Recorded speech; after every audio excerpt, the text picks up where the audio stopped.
So today we will be looking at some of the concepts in C++ which are genuinely very strange and very confusing at sometimes. So we'll be looking at them, and this C++ doesn't follow strictly that ANSI 98C standard. So firstly we will see if any variable can be assigned twice, means initialized twice and declared twice in a block. So this is kind of an interview question, that if it can be assigned, and so what would it be. So when we are inside this ith block, then the value is set to 10, and when we are going out of the ith block, the stack gets initialized to 0 again, stack gets popped again, and so we can initialize several I variable inside any block. And so a program may contain different initializations of and different redeclarations within the same block and within the sub block in C++. So this is it for the blocks. Now what we will do is we will see the example of structure. So these are being borrowed from the Luden book, Kenneth Luden. You can have the link in the description. Just check the link.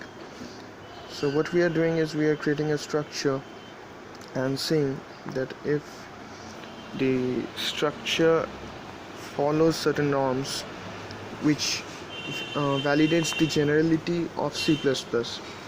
So I would suggest you to read the generality concepts of chapter 2 of 3rd edition of the Luden book. And so what we are doing is we are creating this struct and we are checking if it works properly.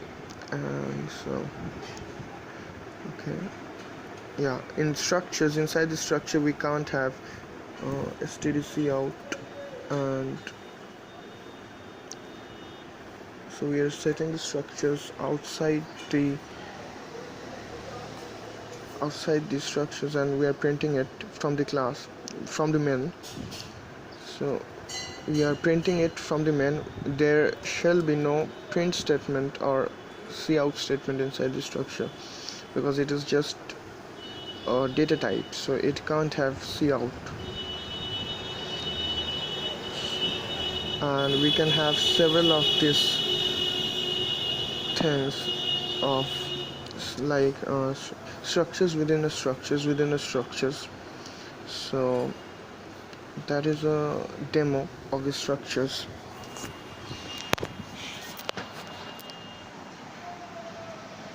So we are setting to x dot x equal to 1, x dot y equal to 2, x dot z dot y equal to 3, x dot e dot z equal to 3.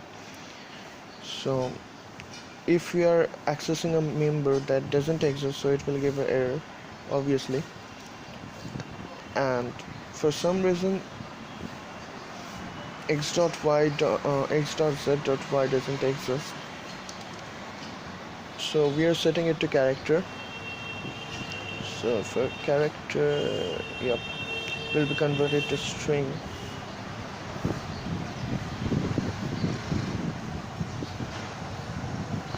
Now what we will do is we will make a function and we will test the example of goto.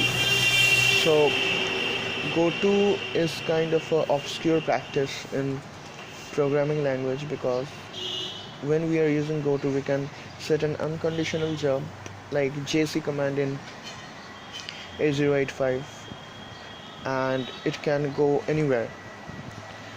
So we are accessing the global scope of global, a global variable, by this dot dot scope resolution operator, and this is not validated in C because they don't have scope resolution operators like that. So what we are doing is we are calling this sum function, and it will be an infinite loop, because yeah, so we are testing the globals. So L global is 5. We are we can redeclare a global variable inside a block.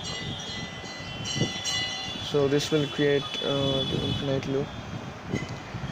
So in C we don't have this scope resolution operator, so we can create this, but it will be an error, and we are setting a local log variable, so this won't be necessary so much, but we can try it.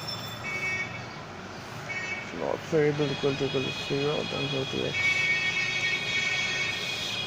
Specifically, yep.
So we can initialize int l equal to l plus 2 in C++, because l equal to l plus 2 will give the initial value of l, which is undefined, but it will give 0.